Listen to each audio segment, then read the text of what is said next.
Colleagues, good afternoon or good morning. Apologies. Good morning and welcome to our preview session with Coach Wessel, Roux, and Siba Mahashe. This is for sorry, I just want to let a few guys in.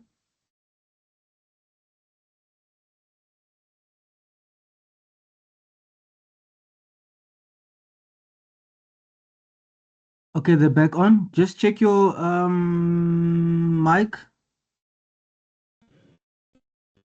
Thanks, Siba. It's always nice to have a young guy next to you there, Wes. Yeah. All right, colleagues, thank you very much and welcome to our online media session ahead of our rescheduled round 8 fixture against the Hollywood Bet Sharks. That's on Saturday, Ellis Park. Kickoff is at 2.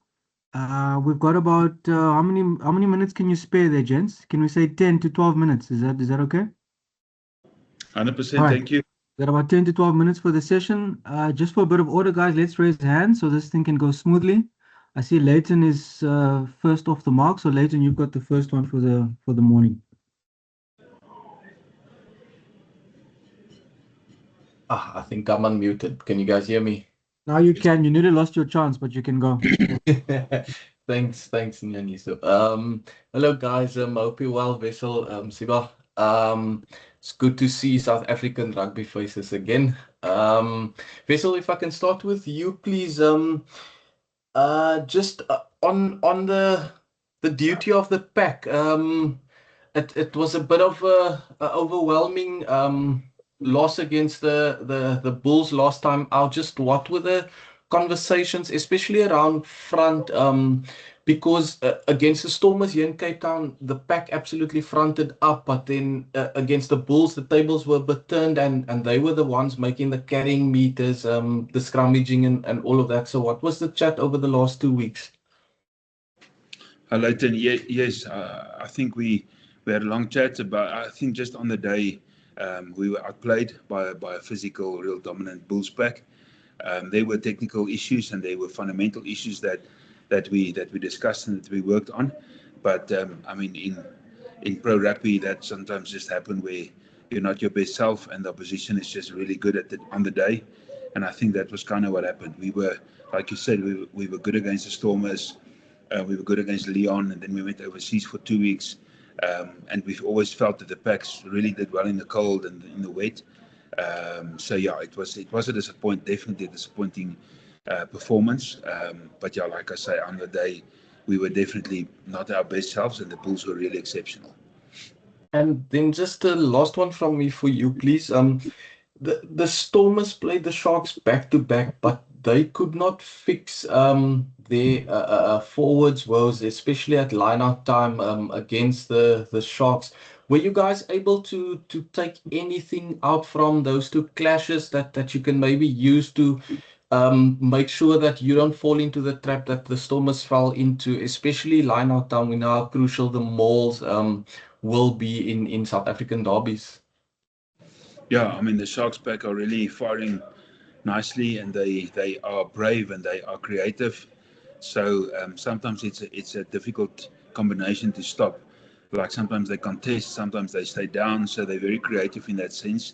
And like you say, I think they were really dominant in both games against the Stormers.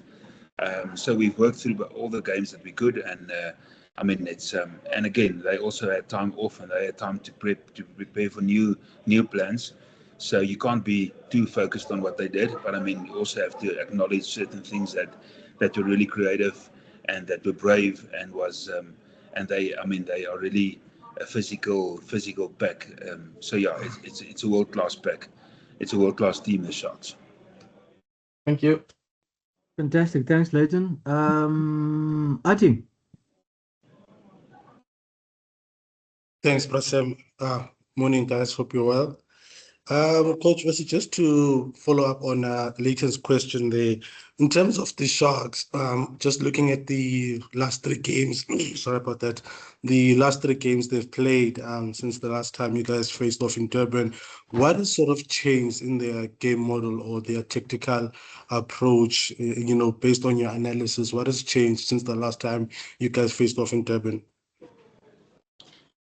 Yeah, look, I think the last time we played them, they were still a quality outfit. I think obviously they've it feels like they went a little bit more simplified, but more aggressive and more physical dominance, with a focus on physical dominance. So I don't think too much changed in them. I mean, their coaching staff still, the assistant coaches still are all the same. But yeah, they do have a real competitive physical edge to them, especially the back. And like I say, it's all international players in the team, so it's a real feels like a test match that we need to prepare for. Coach, just I mean, with your background as a life coach and mental coach, do you tap into that aspect of what you bring to the team, and sort of do you sort of help it to help sort of counseling with the players, getting them in the right frame of mind? Do you sort of tap into that zone since you're now with the first team? Yeah, look, the counselling stuff and the life coaching was more when I was with the juniors still. But I mean, it's your brain basically. Everything starts in your head, so it's good to get to zero. It's good to prepare again, and it's good to have new goals and new outcomes that we wanted to achieve. So to answer your question, not too much.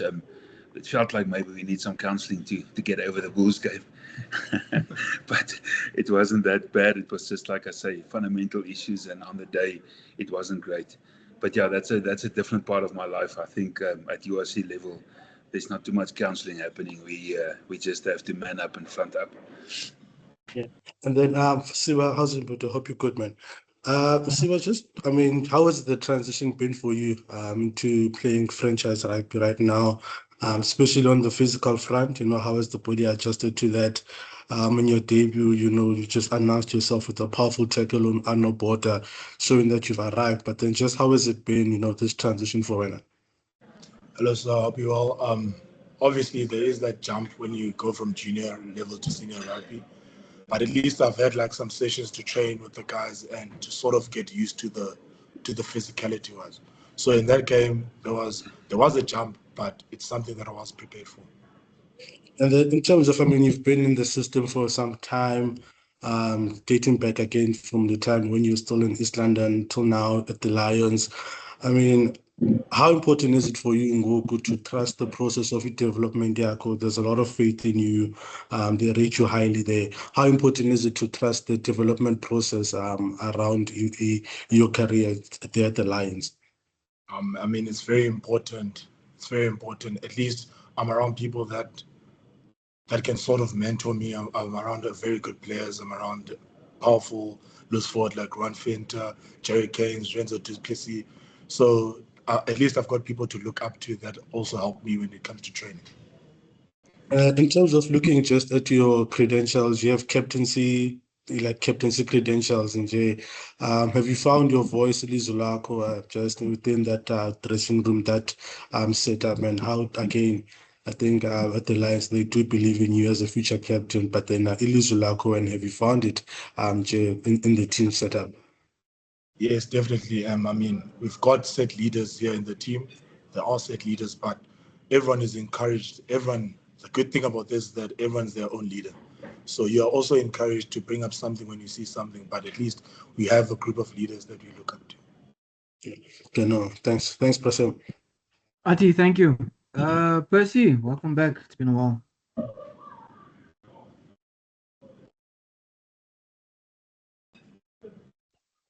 Anisha, thank you for the opportunity. Anisha, sorry, apologies. I just want to ask you, can you guys hear me clearly? Because I'm sitting in the bus at the moment. It's very noisy here. Can you guys hear me? Yeah, we can hear you, but there's a slight noise at the back. So do you want to get yourself organized and then we'll come back? I've only got this one opportunity. Okay, there we go. It's better now. It's better now. You can go. Okay. Siba, can I just start with you quickly, my brother? Congratulations. Can I ask you, based on the questions my colleague asked you, do you think you've done enough to convince even Van der Rooyen and the management team for you to get a go this weekend against that Sharks team? Sorry, can you go again?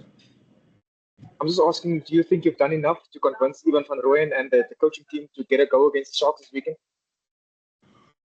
That's a very good question. I mean, obviously the team's not out yet, but every training is an opportunity to put yourself out there. So every training is an opportunity to train well, and hopefully the coaches will see something in you that might help the team going forward. What is the expectation from this Sharks team that's coming to you guys? Usually a star-studded side, but you guys would want to focus on yourself. Sorry. Expectations What is from expectations from the Sharks this weekend.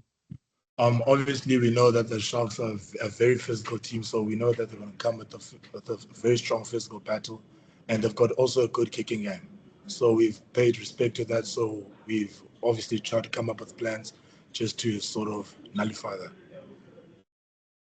Wessel, ons het 'n Afrikaanse vraag vir jou vandag. Wessel, wat presies is die verwagtinge van hierdie Sharks span? Ek weet julle wil fokus op julleself, maar wat hoop julle om te bereik in hierdie wedstryd teen hierdie 'n redelike gedigte Sharks span?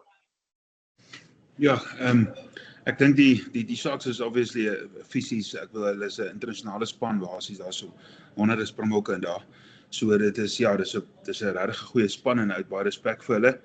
Ek dink die fokus is bietjie meer op ons om net om nie dieselfde tipe prentjie uit te sit as teen die Bulle nie. Ons was nie ons beste self nie. Ons was teleurgesteld met almal se performance. So ek dink dis belangrik om net om eerstens na onsself te kyk en op 'n vlak te kom waar ons trots is en wat ons voel dis wat ons kan bring en dan obviously jy speel nie alleen nie, jy speel teen opponente, maar ek dink die groot fokus was net dat ons eie dinge uitsorteer op die oomblik. Is net laastens, wat is julle motivering vir hierdie naweek se wedstryd? Van die Sharks praat van hulle wil in top 8 wees. Wat is die Lions se motivering?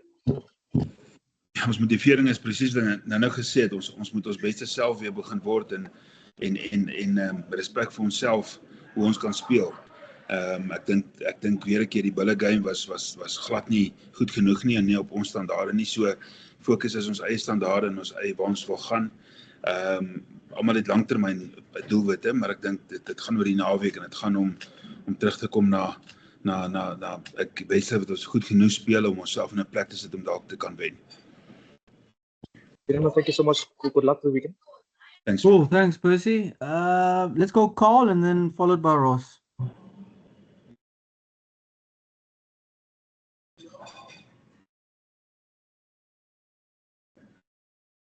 Call you on mute.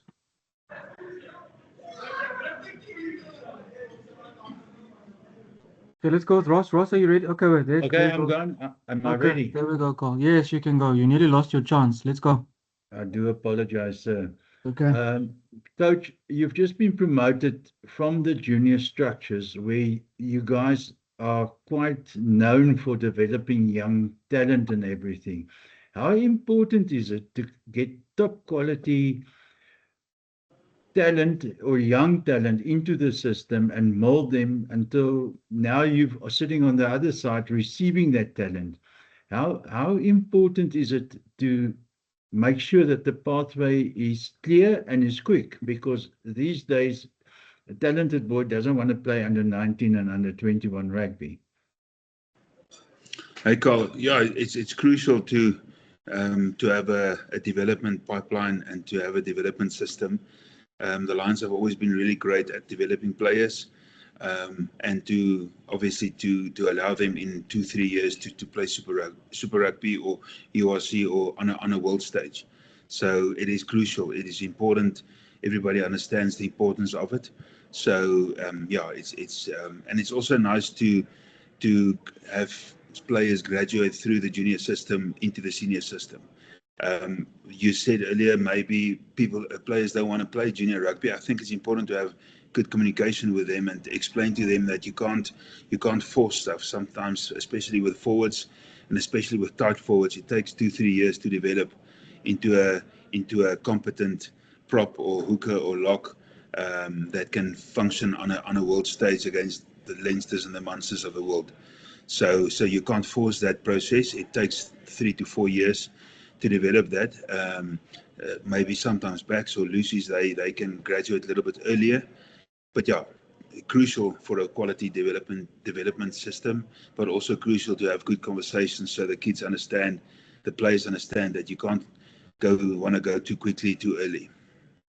And do you think, I mean, you just let yourself into the, do you think that the new system with the under 20s and then under 23 for the franchises, do you think it will deliver better quality players or yeah, like you said, your forwards need 3 to 4 years, your tight forwards. Yeah, I can't say if it will, in comparison to the previous systems, I think development is crucial. I think the under 20 and the under 23 can work definitely. So, yeah, I don't think we should speculate on how's it going to end up. I think it will work, and I think you just have to be positive in developing players into the best possible players that they can be. Siba, on your side, I mean, how difficult was it to be patient, to go through all the steps, knowing where you want to go, but sometimes not advancing as quickly as you thought you would have or should have? I mean, that's a very good question. Coming from high school, coming from juniors, you always want to play as seniors to get a chance to prove yourself. But like Coach said, it's very crucial when you've got communication. Like myself, I had communication that it will take time, but eventually one day I will get there. So it's very important to trust the process and know that one day you will get there. And taking into account the players in front of you being Springboks and everything, the Lions has been producing Springboks the last 2 or 3 years. Do you see it as a positive or a negative? A positive. I get to learn from the best of the best. Like I take everything I can from them, and yeah, and sort of appreciate getting to train with them in the same training facilities. Appreciate it, gentlemen. Thank you, Carl. Ross? Thanks very much, guys. How's it? Wessel, first up, the Lions have had the wood over the Sharks over the last couple of years. 4 out of 5 wins, 4 wins out of 5 in the URC. And, 2 of them at home were really big ones, 40-10, I think, and 38-14 last season. Can the team take quite a bit of confidence out of that, even though, it's a new campaign, obviously, and, tight win in Durban, but can the guys take a lot of confidence out of that? And I think in those 2 big wins, you guys got off to really good starts. How important is that this weekend? Yes, Ross, I think it's always important to start well. I mean, we've seen that all the teams, if you start well, the chances of finishing well is good. It's not a given, but it's good. And I mean, everybody wants to start well. On the past and the previous games, I personally don't even really think or look at that. I mean, it's great. I mean, you told me something I didn't know at the moment. So yeah, I don't look at the past. For me, it's really important, and for the team and especially the pack, is what's happening on Saturday, and to look to the future. It's important to fix certain things that went wrong, especially the last game. But yeah, I don't think the past will have any effect on the scoreboard and on the game on Saturday. And obviously, the Sharks do come into this game with a lot of confidence and a lot of momentum from, those 2 big wins over the Stormers, who were high-flying in the URC at that time. So you did mention that you guys have looked at them, but you're also focusing more on yourselves. What are the things that the team needs to, get across properly this weekend if they want to come away with a positive result? Yeah, I think we need to obviously dominate the contact situation, or not. I mean, you're not never going to dominate every contact situation, but you have to dominate more than you lost. So that's the important thing. And then obviously from a personal perspective, the pack and especially the lineouts, there were some fundamental issues. We lost against the Bulls. There were 12 lineouts and we lost 5 of them. So it's important, and those 5 were actually all just fundamental errors, a little bit slow movement, or the throw wasn't perfect, or once or twice the players, the call didn't get through. It was a bit noisy and stuff. So yeah, it's just fundamental, easy fixables, and then also to fight that there's not this narrative that there's maybe system errors. It's just execution stuff.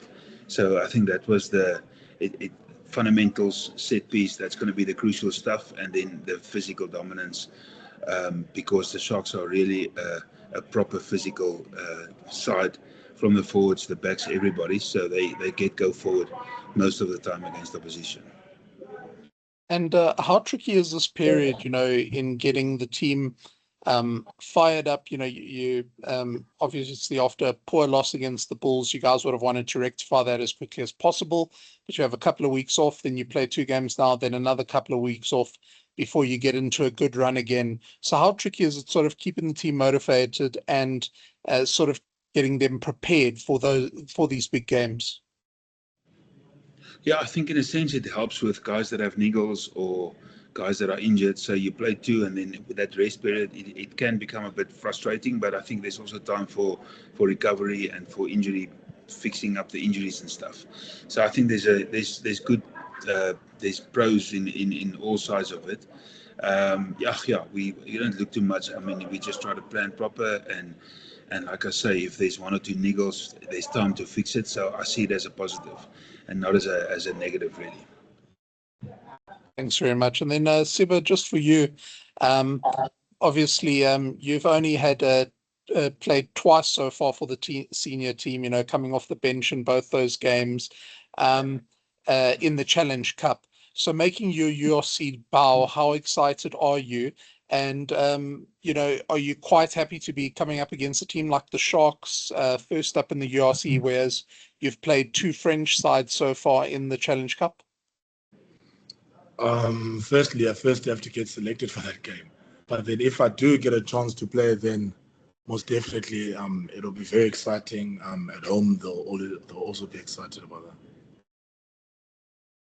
Definitely. And, how was how were those games against the French teams?